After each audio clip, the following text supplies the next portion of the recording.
living in that world of illusion is over. Anyway, it's time for Zulma Gonzalez, and I'm so grateful that you're here.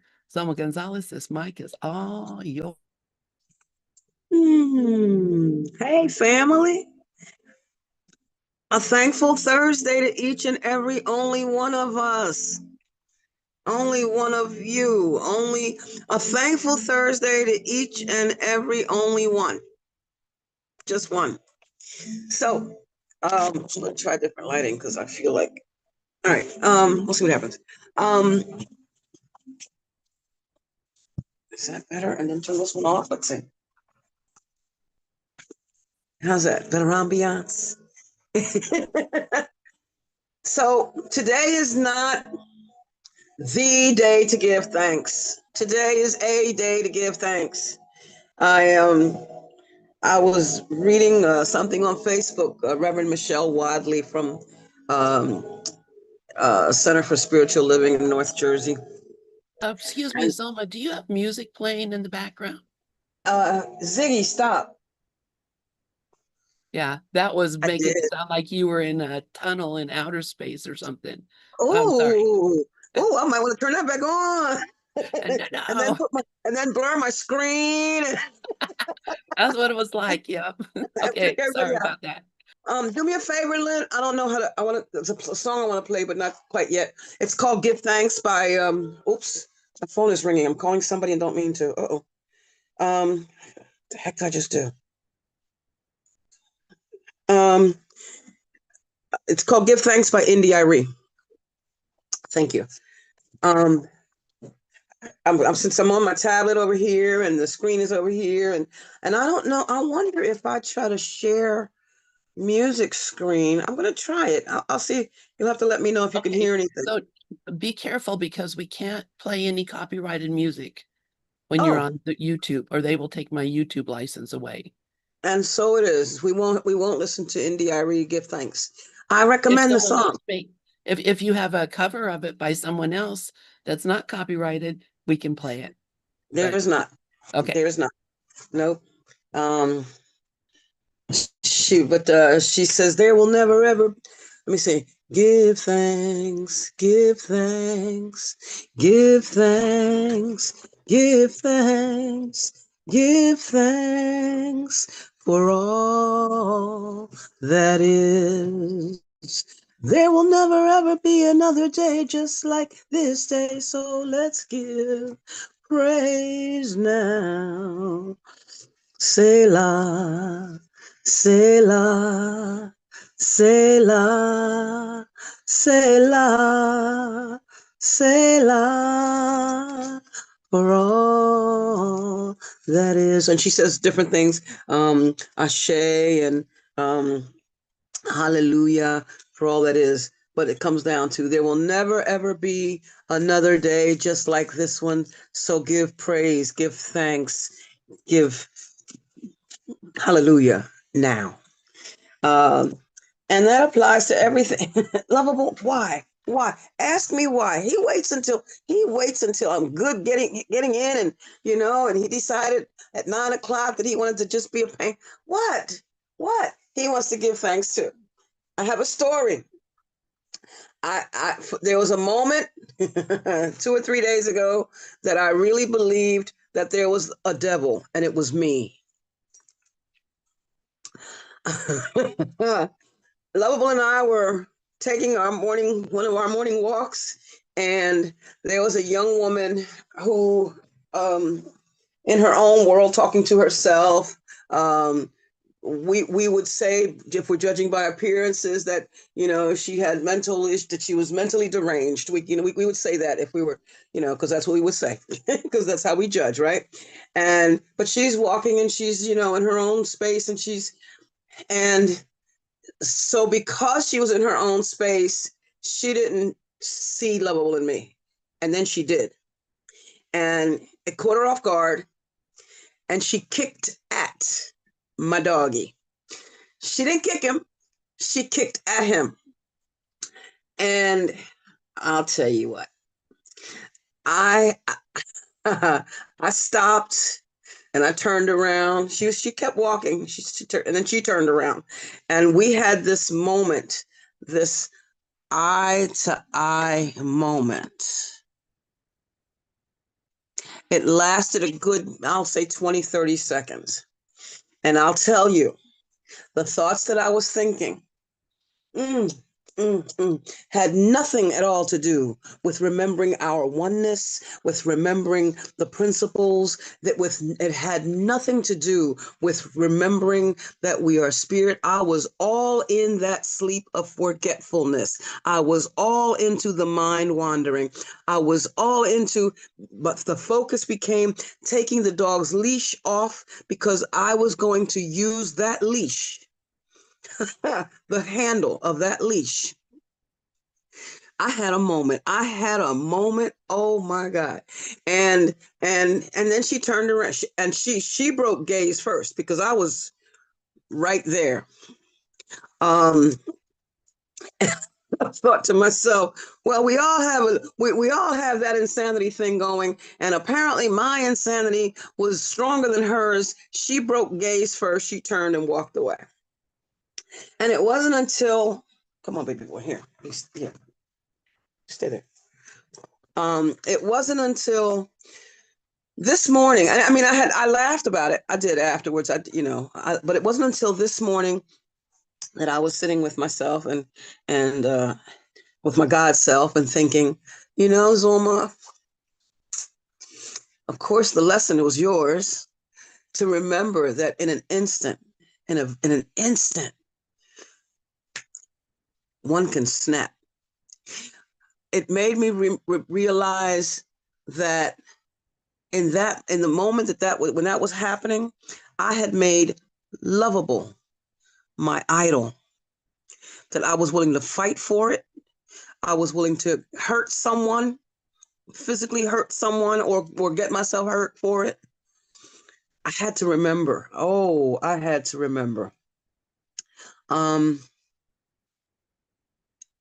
Oh, I see Karen's hand. But before you do, Karen, let me say this. I was listening to you all in the before, and as Lori had named some people, and Karen said that the two greatest people in her world were Roberts and this just goes to show how individual our stuff is, how we have our own experiences and how we think they're special.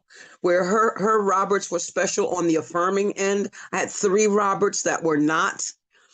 3 of them. The one who raped me when I was 11, raped my body when I was 11, my stepfather, and the man I married with whom I had physical, no, I didn't have physical. He was physical, my Roberts. So where Karen felt hurt about quote losing her Roberts, I was so grateful to lose mine, particularly the gentleman, as I'm saying this, I'm thinking about it as I'm saying it, the man who raped my body, because losing him meant that I forgave him. I didn't realize, this is just coming to me. I did let that go. It's just not part of the story.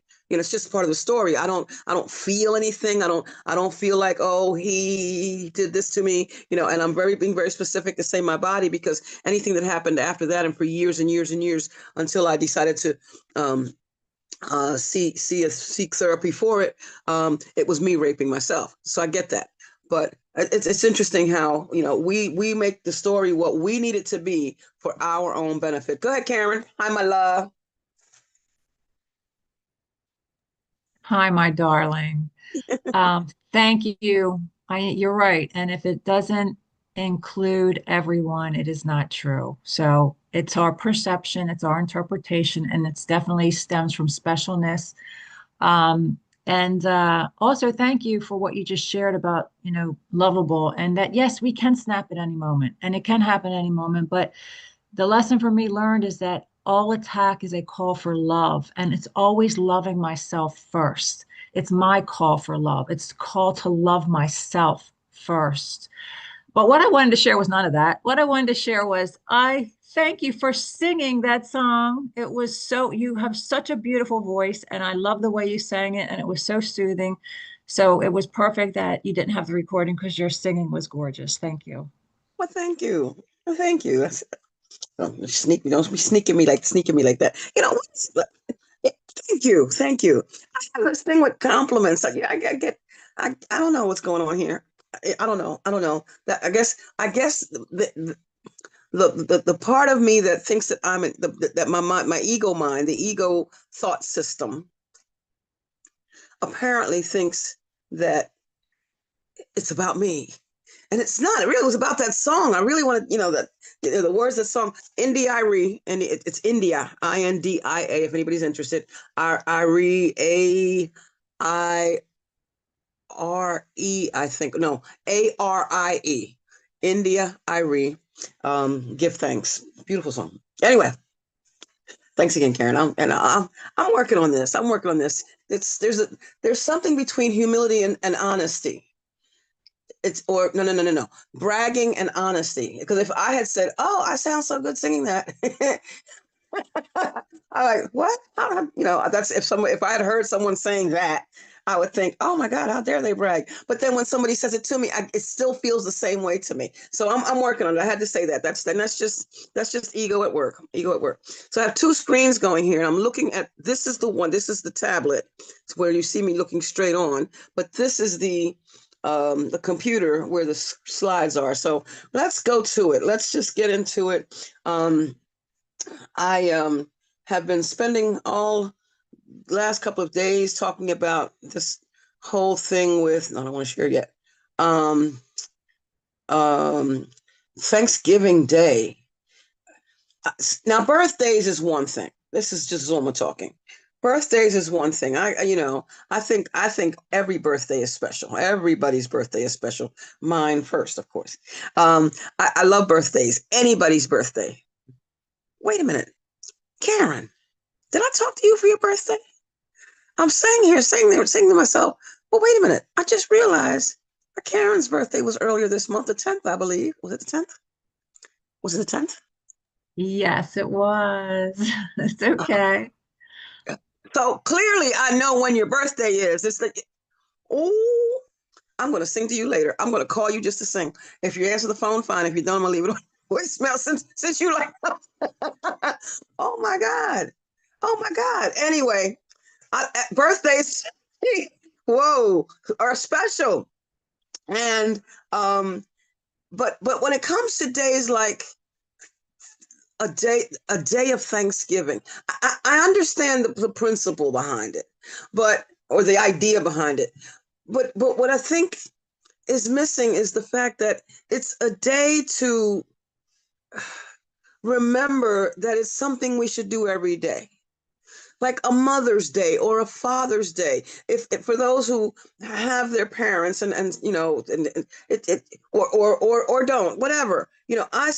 On Mother's Day, I celebrate my mother, but I celebrate my mother different days. When the feeling comes, I smile, I laugh, I cry, whatever. And she's been off the planet since 2008.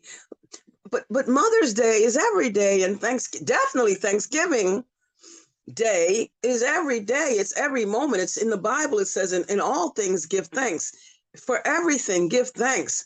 Gratitude is, gratitude is the way we. Well, I'm not. Love is the way we walk in gratitude. It's all about. It's in the gratitude that the appreciation, of course, tells us only appreciation is the appropriate response. It's being grateful for this lesson, for that lesson, because that young woman that I'm just talking about was a gift to me. A gift to me, because a trigger, all that, and I didn't even think about. It's funny because I forgot all about lovable and was focused on what I was, quote going to do to her body, one body to another body, because I was concerned about how she kicked at a body, all that. And I'm just saying this out loud for the first time, because that was just 2 days ago. But again, I'm so grateful. I'm so grateful. I will see her. I'll probably see her again. I think she's in the neighborhood. but in here, I'm blessing her. I'm blessing me. I'm blessing Lovable. It's all about the gift, and that was she's in her own call for love, whatever that is. But I had to go into it was my call for love, my call for love. I forgot what I was. I forgot what she was. I was gone. I forgot what lovable, all this tangible stuff, all this temporary stuff. And I was going to have to do jail time. Go ahead, Karen.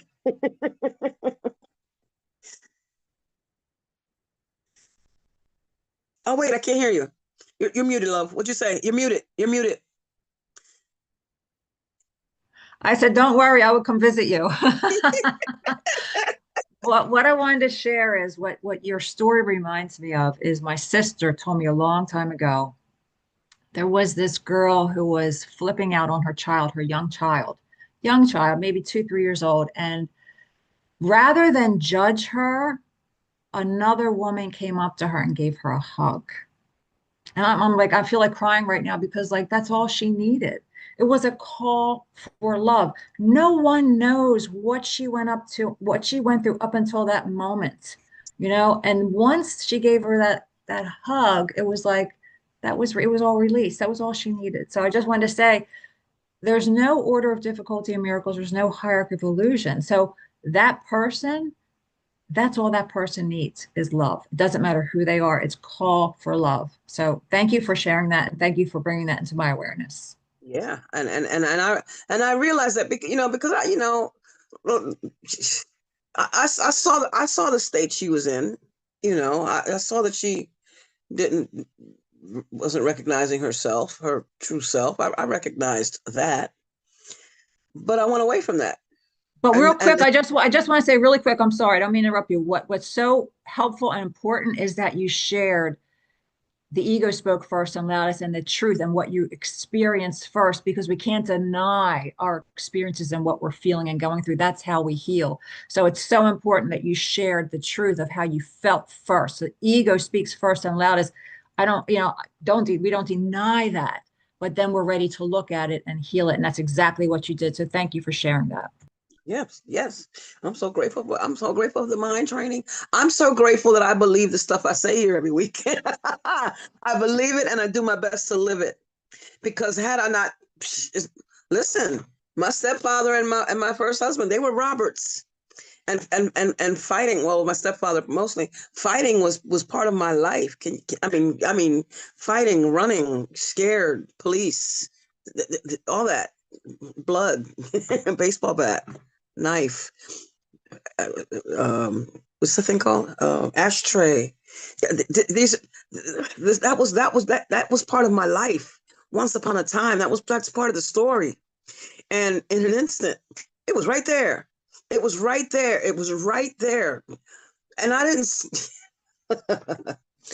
And this is why it's important to me to focus, be conscious, be aware. It's the awareness. We were talking a couple of weeks ago. I was having a confusion about a couple of things in the. In fact, I'm gonna pull that slide up because Bob said it and it was right there anyway.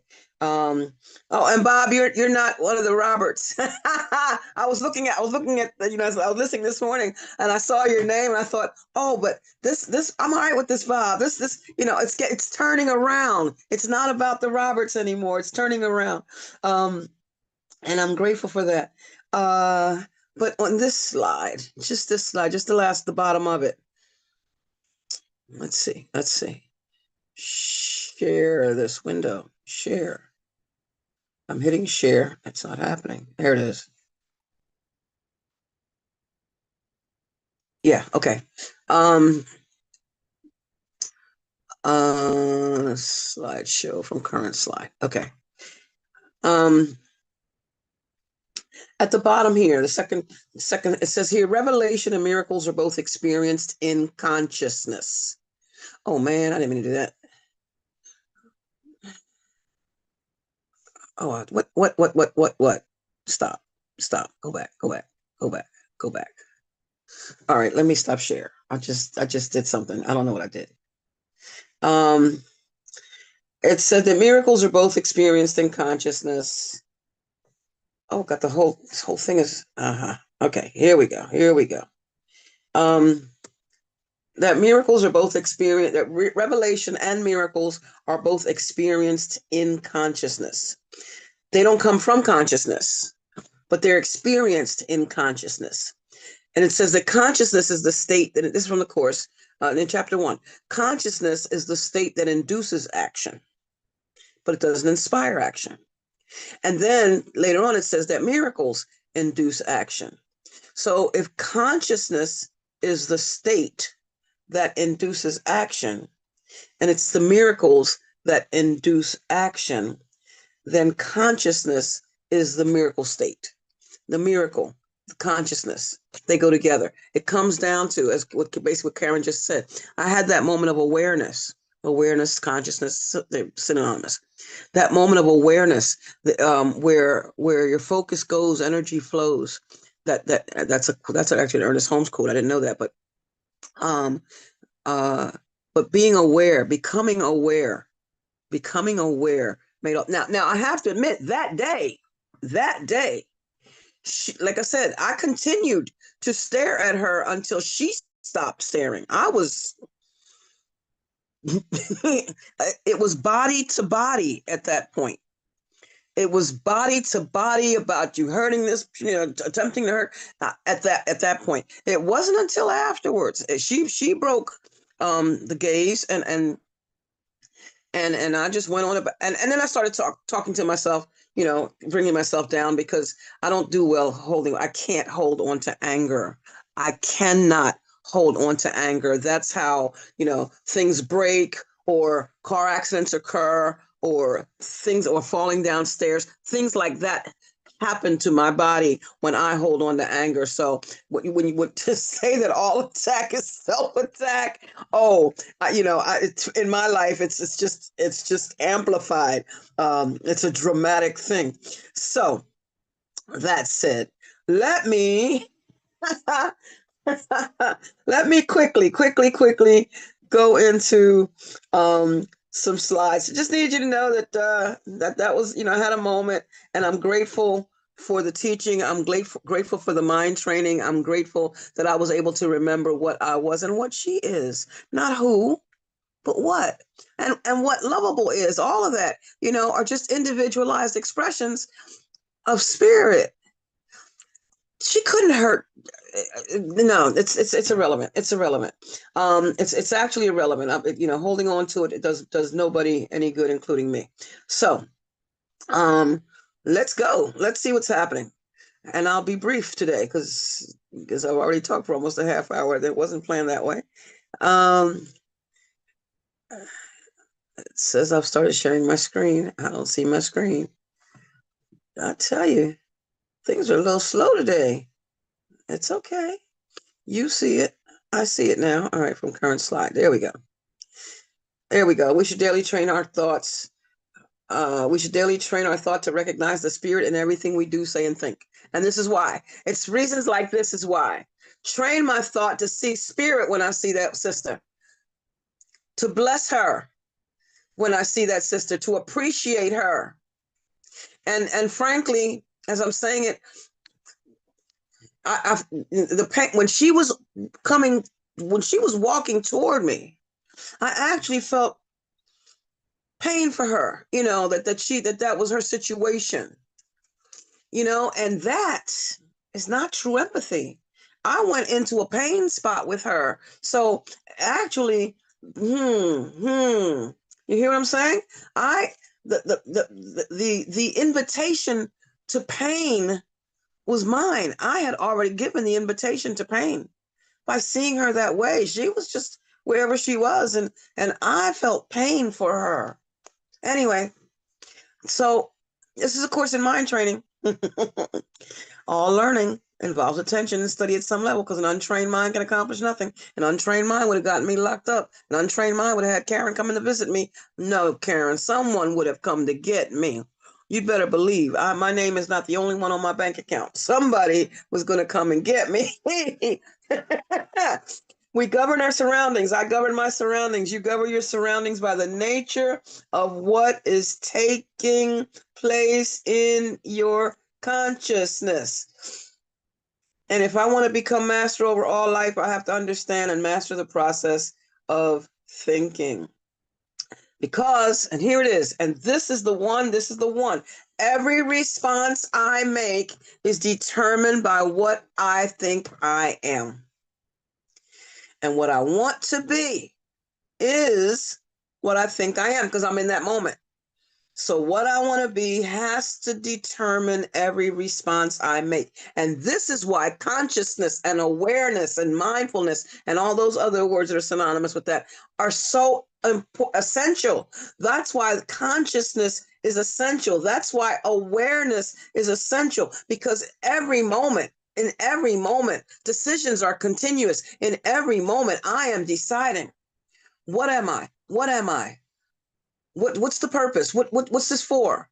Every moment, every moment, every moment. So every response I make, every response is determined by what I think I am. Every response you make is determined by what you think you are.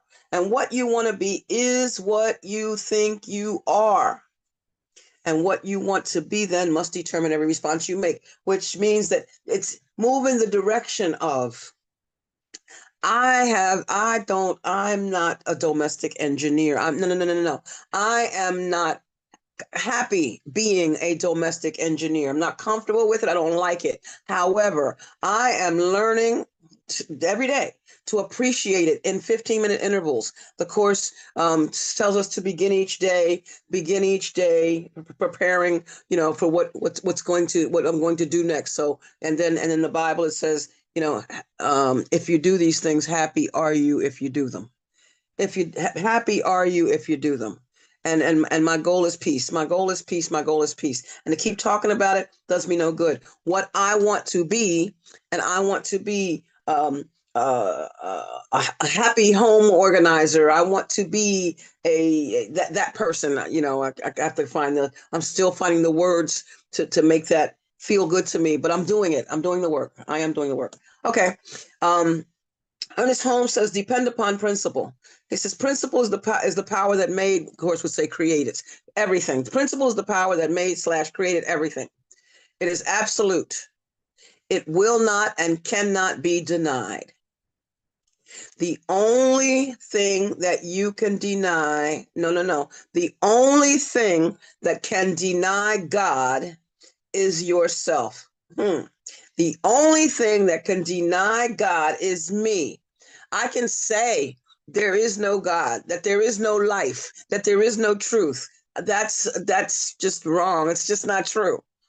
And I can't be separate or apart from that life, that God. And I keep coming back to the word life, because just yesterday I was reading in a section, The Idols of Sickness, and everything sounded so separate. I have to remember the course. We have to remember the course is talking on different levels. It talks level 2, level 1. We have to know what level it's talking on at the time. When the course says God weeps for his children, that's a level 2 statement. God doesn't weep. I mean, unless you want to call rain the weeping. It's life. It's just life happening. Life just is. It just is. It just is. It's not weeping and all that kind of stuff.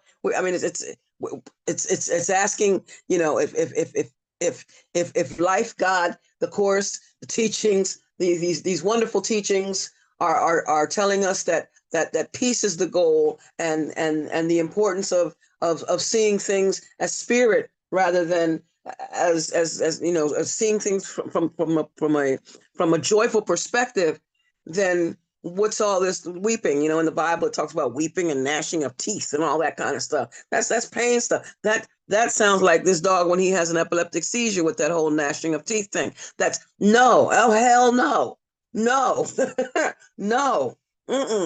So I have to remember the course is speaking on 2 levels all the time.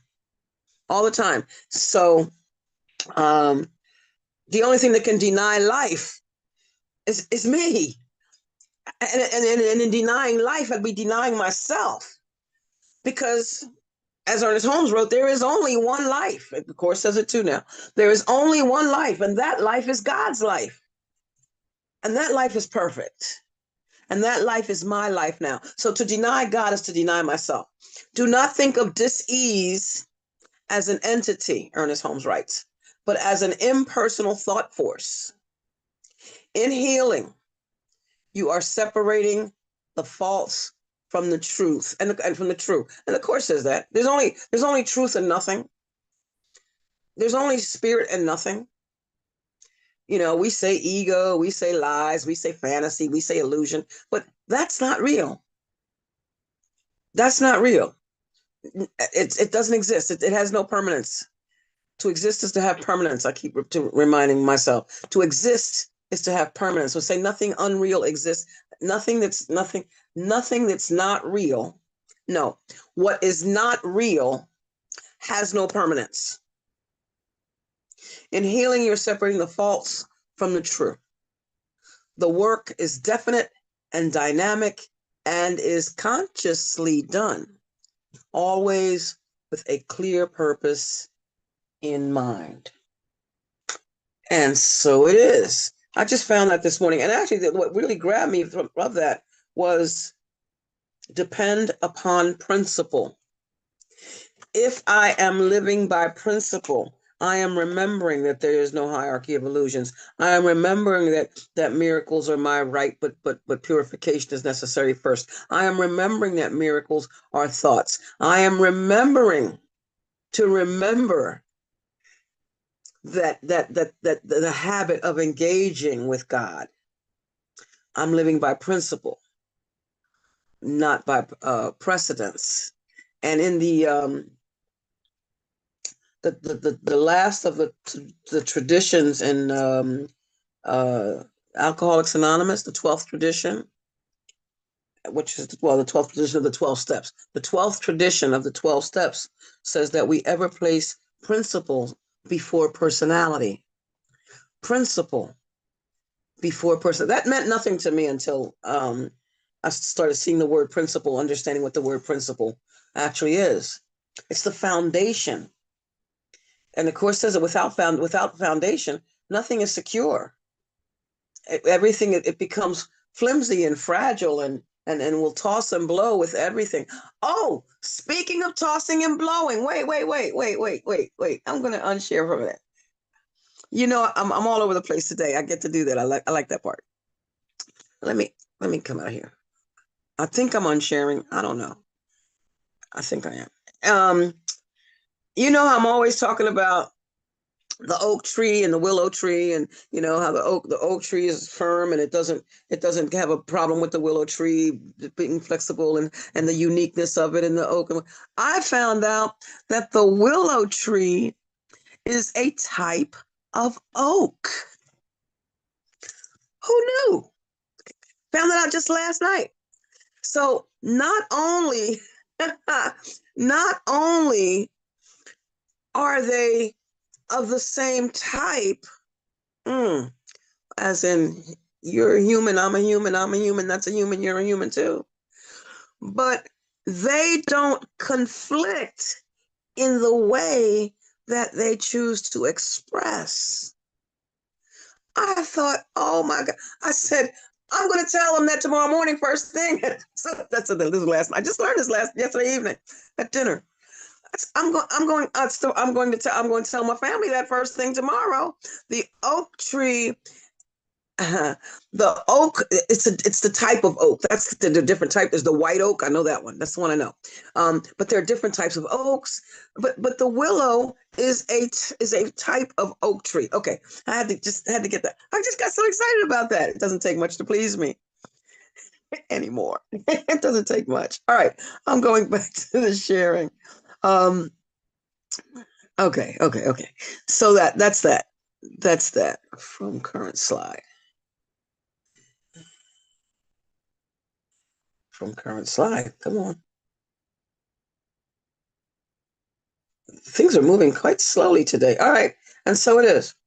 I had this a couple of weeks ago, and I didn't get a chance to share it, but I wanted to share it today. this came from the science. Well, the gentleman Joseph Nelson is someone that I had an opportunity to meet. He was a practitioner in training when I met him, and I met him on Zoom, and we had a couple of conversations. And he told me that he was a writer and all this kind of stuff. He hadn't earned his license yet, and now he's writing articles in the Science of Mind magazine. And I just fell in love. I had to reach out to him and make sure that was the same Joe Nelson. So when we choose to forgive,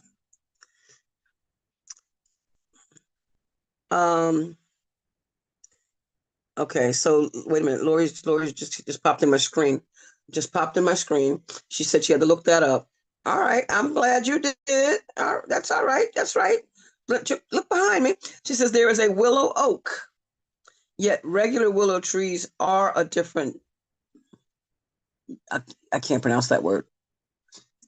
What's that word, Lori? I can't pronounce that word. I don't know what that. I don't know how to pronounce that word. Genus. All right. Yeah, like a different species. Okay. And yet they're all trees. Yeah, Bob. Yeah, I like that. There's an interesting metaphor. The mighty oak breaks with the wind, but the willow bends and thrives. Isn't that something? And what do they say? Blessed are the flexible, for they will not be broken, or something like that. They will not be bent out of shape, or something like that. But yeah, blessed are the flexible, for they will not be bent out of shape. All right. From Joe Nelson and Daryl Prince, article titled "A Path to Spiritual Liberation" in the Science of Mind magazine for September, I think it was. When we choose to forgive, we loosen the grip of past pain and open ourselves to transformation. Forgiveness is not about forgetting or condoning what occurred, but rather is about reclaiming our power by releasing our emotional attachment to the experience. Wait, how do I get this out of the way? Uh-oh, I lost something. Okay. Why forgive? Because it is through forgiveness that we reclaim our birthright of personal freedom, our intended and natural state. Not forgiving binds us to the very hurt we wish to escape. Not forgiving binds me to the very hurt I wish to escape. So as I was, hearing, well, no, I'll speak for myself. When I was in position that I thought I couldn't let things go, once I came to realize that I could, let me go there. It became the realization that it wasn't the thing that I was holding on to anyway. It was my thought about the thing. Workbook lesson 5, I'm never upset for the reason I think. I'm upset because I see something that's not there. Workbook lesson 6. And it's not there. It's not there. I'm making up the story. I'm holding on to. I am creating a story. I am not creating. I'm making a story about this thing that hurt. It hurt when it hurt. It did. It did. Now I'm choosing to continue letting it hurt. That's the problem. I keep letting it hurt. It doesn't. You heard me say that man raped my body. But how many times did I rape myself over and over and over again? How many times did I tell myself that story? How many times did I tell myself, poor me, that I was a victim, that how dare he? He was a friend of the family. How could this happen? Why? All these low-level questions that weren't, what for? What purpose were they serving? They were serving only to hurt me more and more and more. only my thoughts can injure me. It's only me. It's all me. It's all me. My world. This is the world that I've created. Oh, next week I am going to Christian D. Larson. He has this book called Practical Self-Help. Oh my God. But it's really all me. I'm in charge. I will not hurt myself again today. Lesson 330. Thank you, Dove. I will not. I will not. I will not. I keep doing this. I've let this thing, and we call it trauma. You know, I get it. Trust me, been there, done that. You know, I can, I've got I have other stories that I don't even bother to share because why? What's the point? What's the point? What purpose do they serve? If it's going to be helpful, then I will. But in the meantime, if I go to attempt to share now, it'll just be to, to impress you with all the pain that I've experienced. Go ahead, Karen. Thank you, Zulma. This is great teaching today and such good stuff you're sharing. Dove wrote in the chat, if I forgive, this will disappear, lesson 193. And what comes to me is what you're saying here is the idea of taking it personally will disappear. You're not taking it personally. We're not taking it personally. We recognize that you didn't do this to me. It's my interpretation that you did this to me.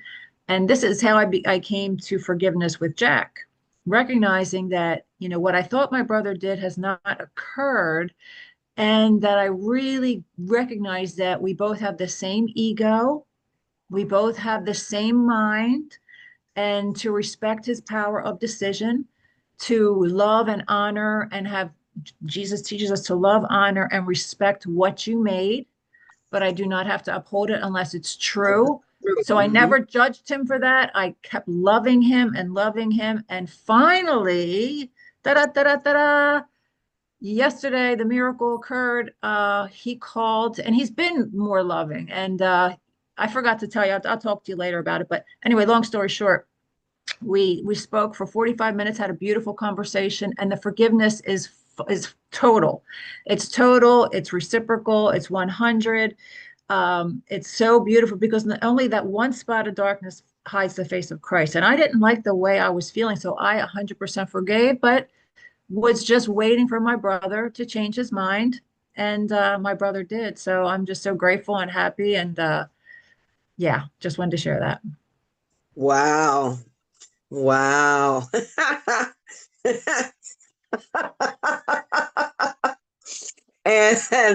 and every moment is an individual moment, and there's never any guarantees about the tomorrows, but appreciate and enjoy the todays. Oh my God, that's wonderful. I'm so glad. I'm looking forward to hearing the rest of this story. I'm still on the mailing list. As you know, and I haven't, anyway, why forgive? Because it is through forgiveness that we reclaim our birthright of personal freedom. My birthright of personal freedom. It has nothing to do with you. If I am keeping you imprisoned, I have to be there to do so.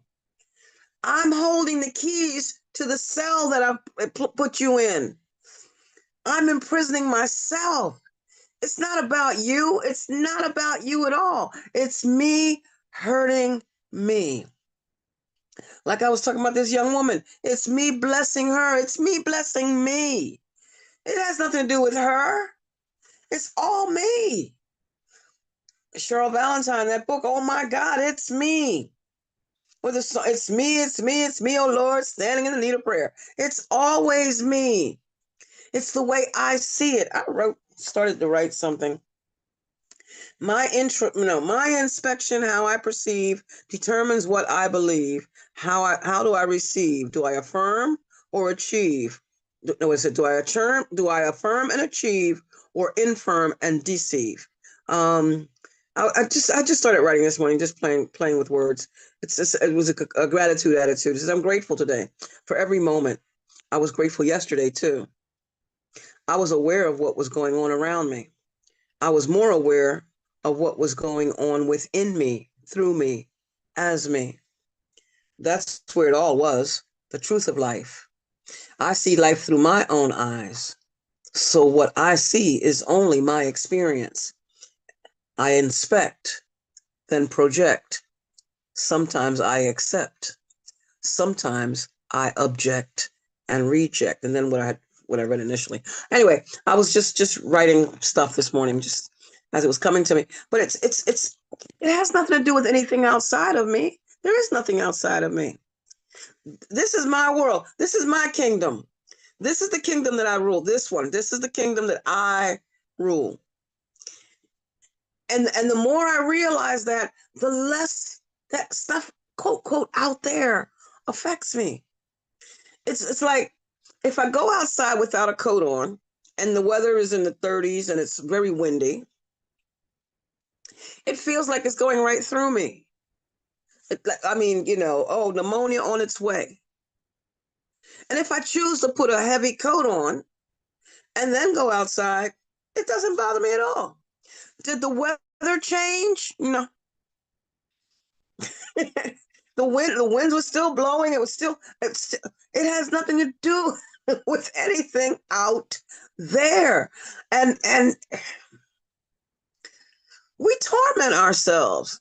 We just torment ourselves with the thought that if something out there was different, I believe that's workbook lesson 70 or 71, one of those. If you did something different, then I would be okay. If only this would happen, then if only that out there, then no, there is no out there. If I am living in gratitude, let's go back to that. If I am in gratitude for what is right now, then all these other things in the Bible is written, seek first the kingdom of God. And all these things and all these other things will come to you. Seek first the kingdom of God. The kingdom is me. First. It doesn't say love yourself as you love your neighbor. It says love your neighbor as yourself. And there's two ways to look at that as I'm saying it, as it just came to me. Loving my neighbor the way I love myself, and loving my neighbor as me, because my neighbor is me. Oh my God, that just came to me. Oh, that just gave me chills. Go ahead, Karen. First of all, like, we are so much alike. And I remember when I first met you and the first time we spoke on the phone, it was like 2 hours. And we were both attracted to each other's teaching because we taught very similarly. And I was thinking the same thing. You are that girl. That is you. And the other thing is, there's only one problem. The only one problem is the belief that I could be separate from God, which goes back to what we both share a lot, is that the only problem is I have forgotten who I am. The sleep of forgetfulness that you talk about, all attack is self-attack, which stems from the decision not to be what you are. So it's always about forgetting the truth of what we are, always forgetting that. And remember, and I just want to share really quickly, Zulma, I was thinking about you yesterday. I had on my desk so many papers, like so much clutter, and but I had organized some of it in envelopes. Like, one envelope was all about guilt, all these little posties I had on guilt. Another one was keeping it real. I mean, I had like 10 envelopes, okay? In a gush of just spontaneity and like just impulsiveness and letting go. I just wanted to let go of stuff and throw stuff out. I took them all and threw them all out. Threw them all out. All this stuff I saved over the years of, how we are, and like I instantly felt great, felt wonderful. The next day, I felt all this remorse. I wanted it back. I'm like, I can't believe it. I can't believe I just let all that go. I was holding on to all this stuff for so long. And I literally went down to the maintenance guy and I asked him if we could go through the trash and I could get my bag back out of the trash. I was like nuts. I really lost it. And he's like, I'm really sorry, but we already compacted it this morning. He said, if you would have came an hour earlier, I was put myself through hell because I threw away something I thought was so important. At first I was relieved and it was freedom, but then I was remorseful. And now I'm just like, hey, let it go, girl. It's gone. Like you always said, you can't get it out of the trash. The trash collector is gone. It made me think of you. That's all. Thanks. That's funny. And the thing about that, some of those things that some of those little post-its, you can always write them again if you need, when it comes up that you need it, because we need what we need when we need it, and then we don't. And thank you, because when you said you were thinking about me, I'm actually was reading about that very thing. Every response I make is determined by what I think I am. I don't just say that every week to remind you. I say that every day to myself, every day. All right, Zulma, what's going on here? What do you want? What do you want to be? You say you want blah blah blah. All right, demonstrate that. Demonstrate that, and don't go trying to tell anybody else about what they should be doing if you're not doing it. And there's no shooting at no shooting at all. No guilt. No, it just is. This is where I am today. Why I've chosen to be this way for a bunch of years. Why? Oh, I tried to blame mommy. Well, because when I was young, she didn't insist on da da da da, and then later on, I realized, well, she was doing it too. It's just it was more. It was more hidden. I'm not that person. Whatever, all that. Oh well, I can blame that. I can come with all these reasons and excuses to stay in pain. I'm so glad it was an hour that you came an hour too late, so called. It'll all and as needed, if you need it, you got more post-its. They're not going to stop selling post-its. I didn't take time to say good morning to people. I see Cher today, and I wanted to say hi. Hi, Cher and Lori and Lynn and Dove and Bob and Mike and Deb and Katia, if you're out there listening, and Carrie, if you're out there listening, and whoever else may or may not be out there listening. It's hello to everyone. I am so glad to. Last Thursday, Lynn said, and whoever's not going to be here next week, make sure you tell me. I thought, why wouldn't I be here? And I'm thinking, oh, it's a holiday. Okay, I'll be here. I got an invitation to go eat, and I'm still haven't decided if I'm going to do that. Let me finish reading this because I know I'm all over the place. I'm letting my ADHD brain have its way today. ADHD, I remind you, stands for accepting divine healing daily. So anyway, so why forgive? Because it is through forgiveness that we reclaim our birthright of personal freedom, our intended and natural state. Not forgiving binds us to the very hurt we wish to escape. That is like a major sentence there. Forgiveness, on the other hand, dissolves the emotional charge that would otherwise define us by our past. And the word forgiveness, by the way, it gets a bad rap. And forgiveness gets a bad rap because we're taught, we were taught to believe that forgiveness means that you're saying that what they did is okay. And I'll never say that. I will never ever say that experience was a pleasant one. That I'm going back to the rape, for example. I'll never say that was a pleasant experience. What I can say is that it happened one time. It happened when it happened, and even when in my own mind, when I was trying to continue to make him a guilty person, I remember thinking of, didn't he see the look on my face? Well, I didn't even see the look on my face, but in my story, I could see the pained look on my face. Just all that. Forgiveness is, it's the word itself gets a bad rap. So I'm going to go with the word release. It doesn't serve me anymore, so I'm letting it go. It doesn't serve me anymore, so I'm letting it go. Forgiveness is not the same as resignation. It is not about accepting injustice or denying the reality of pain. It is a conscious, there's that word. See, we're back to that. The miracle occurs in consciousness. The miracle occurs when we become aware, and then we choose to change our mind about it. We atone. We become aware and we atone. We become aware and we atone. I recognize it. I become conscious of it, and I change my mind about it. In chapter 30 somewhere, it says that something has to first be forgiven and then understood. I can't see it for what it really is as long as I'm holding on to it with the story that I have given it. Period. Forgiven and then understood. Released and then understood. Karen, with these things that she threw out, she and for a few days, still might, she might feel some things, but as she continues to recognize it's gone already, nothing I can do about it, she will come to understand I don't need that anymore. I don't. And if I do, I can always get it again. I can always start a whole new Post-it factory. Get them out, get a notebook and put them in there if I want to and need to. Forgiven and then understood. Release and then understood, because I'm holding on to it with the story that I'm giving it. And the story that I'm giving it, I don't know the whole story. I can't know the whole story. The Course says, I can't judge. I don't judge because I can't judge. Not that I don't judge, it's that I can't judge. I don't know the whole story. I don't. It is a conscious decision. Forgiveness is a conscious decision to release resentment and bitterness so we no longer define ourselves or limit our experiences based on what happened in the past.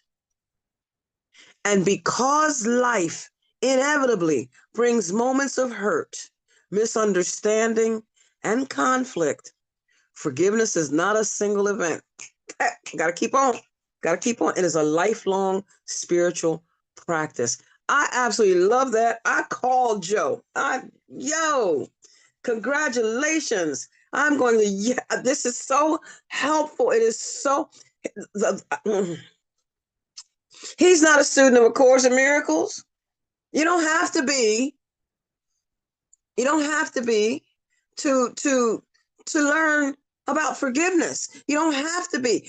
What you have to do is remember what you are. What you have to do is learn to recognize your God self, to get in the habit of engaging with God. Okay, that's a Course in Miracles quote, but it didn't, the habit of engaging with God, the habit itself was not something that came up out of A Course in Miracles. Engaging with God is something that has always been, because we really are in God, whether we want to accept it or not. The problem, again, the belief that the belief in separation, the belief that I could be separate from life, the belief that I could be separate from truth, the belief that I could be separate, the belief that I'm something different than. I am it. You are it.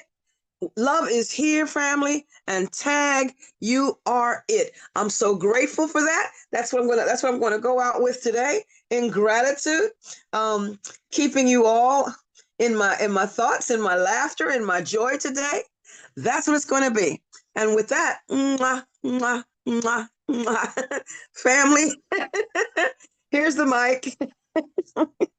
Thank you so much, sweet Zulma. So grateful for you being here. Happy Thanksgiving. And we all joined together